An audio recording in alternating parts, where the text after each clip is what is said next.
Hi guys, and welcome back to Creative Pet Keeping. As many of you know, I had a crack in my previous 20-gallon tall tank, so I caved in and just bought a new one to replace that tank. It is pretty much same size, just a newer one. And I'm going to show you how I am setting up the planted aquarium.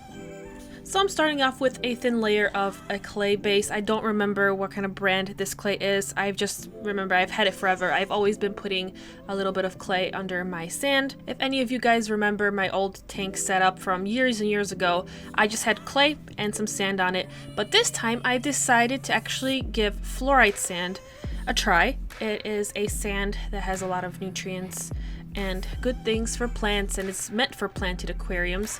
And I've never used any soil for planted aquariums before, so I was like, okay, you know what, I'm gonna give it a try. But all the expenses this month, especially for the better breeding and getting a new tank, has made my wallet really sad.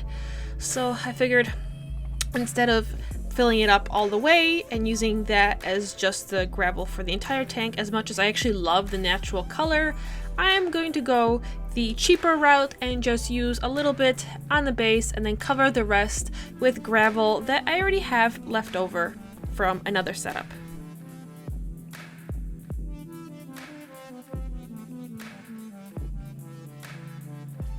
So after that, I poured some of the leftover gravel from the previous setup on top of that to cover it up. Now I should have probably pre-washed this gravel. As you can see, all this dust is coming out. But I've actually never tried setting up my tank without washing the gravel first, and I just wanted to see how that would affect the tank. Kind of living dangerously over here. But I didn't really have a very good layer, so after that I had to get some of the sand from the other tank that cracked to fill it up so I could have a good layer. Now when siphoning the tank, I have to be very careful to only siphon the top layer and not disturb the bottom layer, because then we're gonna have a pretty big mess on our hands. Another thing to keep in mind is I am layering a thicker layer where more plants will be, and in the front where I plan to have just a few rocks for decorations, I have a very thin layer because, you know, kind of conserving what little sand I have and kind of making the best use of it. Also, I pre-washed the sand that I used from the other tank. That's why it's wet, because I wanted to make sure that it was nice and clean. After that, it was time to start filling up the tank. It is good to put something on the bottom to pour the water onto so you do end up not disturbing the sand. In this case, I just used a lid of a Tupperware container with a little rock to keep it in place. You can also use a plate, pretty much whatever you can think of. The other option is to use a siphon that you can attach to your sink. Now recently I got this Python, which is the most magical thing in the world, and another reason why I am broke and poor. But I will link you guys the affiliate links down below to where you can get all these cool things so you can be poor and broke because you spent all your money on fish supplies and not things like shoes and clothes, which I wish I would, but that is the fish hobby. So just filling up the tank now.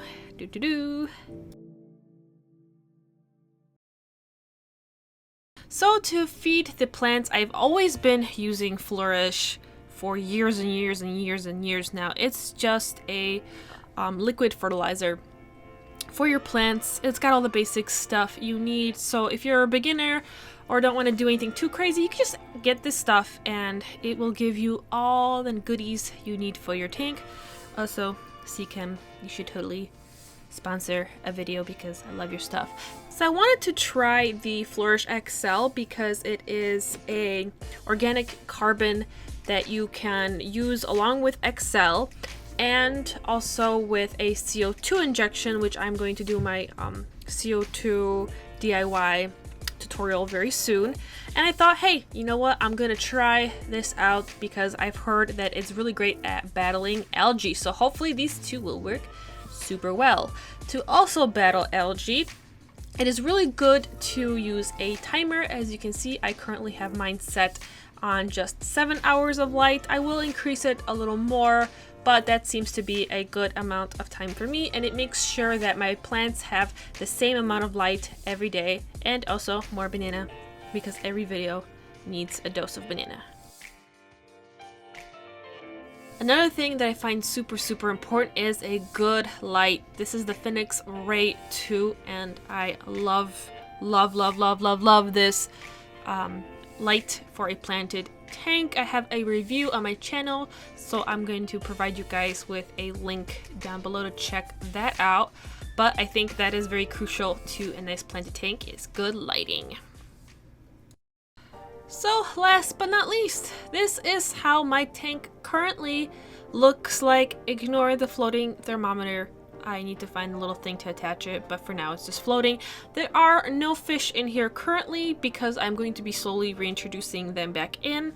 I am using filter media from previous tanks, so this tank should be already cycled, but I do like to take my time, especially to prevent any algae issues, because I fought many algae wars with this tank, and this time I'm going to take preventative measures. So I have a lot of very simple plants at the moment. Once I get my CO2 running on here, I might maybe get some carpeting plants if I feel very brave. I have some Java moss attached to my driftwood because I didn't really like my previous setup on my driftwood, so I took everything off. And then have some duckweed. I'm going to introduce some water lettuce in here. I did get a new filter. It was pretty much the same Aqueon filter that I had in the past. The other one was a 40-gallon one. This is a 20-gallon one. It was smaller and more compact, and my other one was breaking. I also have some Purigen balls in the back here that are from the previous setup. I will activate them again. I just wanted to have some stuff with some old bacteria. I have an old sponge from the other tank and some other cool media, as well as I've noticed that having pothos plants really helps control algae issues in a planted tank, especially if you're adding a lot of nutrients and you have a lot of fish.